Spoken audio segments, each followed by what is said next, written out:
সাভারের রানা প্লাজায় উদ্ধার কাজ অসমাপ্ত রেখে মানুষসহ পুরো ভবন মিশিয়ে দিতে নির্দেশ দিয়েছিলেন তৎকালীন প্রধানমন্ত্রী শেখ হাসিনা।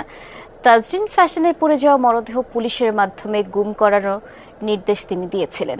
এই দাবি ওই সময় নবম পদাতিক ডিভিশনে জিওসি থাকা অবসরপ্রাপ্ত লেফটেন্যান্ট জেনারেল চৌধুরী হাসান সারওয়ারদের ৯ মাস কারাগারে থাকার পর সম্প্রতি মুক্তি পেয়ে তিনি কথা বলেছেন যমুনা টেলিভিশনের সাথে।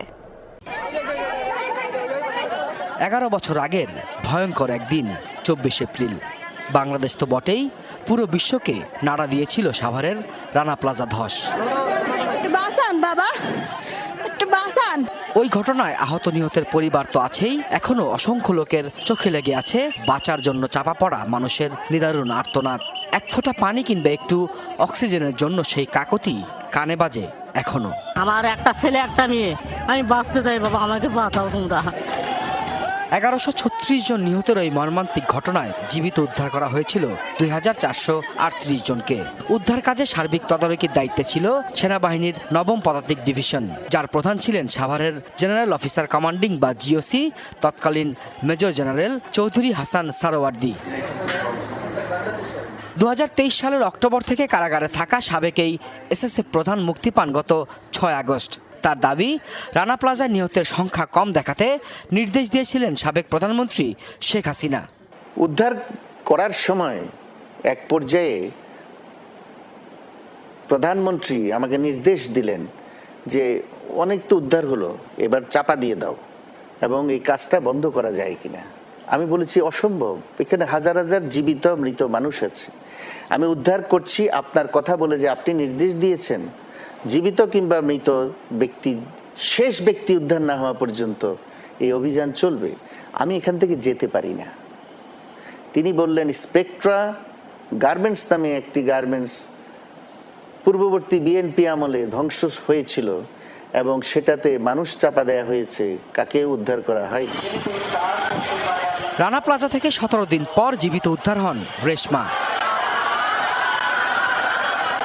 আলোচিত ঘটনাটি সম্পর্কে সন্দেহ অনেকের, আসলে কি হয়েছিল জানতে চাই চৌধুরী হাসানের কাছে।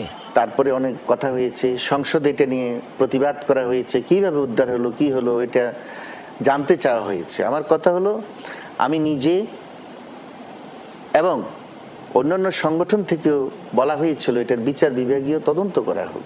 অনেক টেলিভিশন নিউজ মিডিয়া সেখানে গেছে, আমার থেকে ইন্টারভিউ নিয়েছে, মেয়েটির সাথে কথা বলেছে, সে ওয়েস্টার্নে চাকরি করতো পরে, কিন্তু সেটা প্রচার করেনি। আমার কথাও না, তার কথাও না, গন্ডগোলটা কোথায়? ২০১২ সালের নভেম্বরে তাজরিন ফ্যাশনের আগুনে অঙ্গার হন ১১৭ পোশাক কর্মী, আহত হয়েছিলেন ২০০। হাসান সারোয়ার্দী দাবি করেন, তাজরিনের ঘটনার সময়ও তাকে আইন সিদ্ধ নয় এমন নির্দেশনা দিয়েছিলেন সাবেক সরকার প্রধান। আমাকে নির্দেশ দিলেন প্রথমত সেনা সদর, পরে আমাকে বলা হলো প্রধানমন্ত্রী নিজে কথা বলবেন।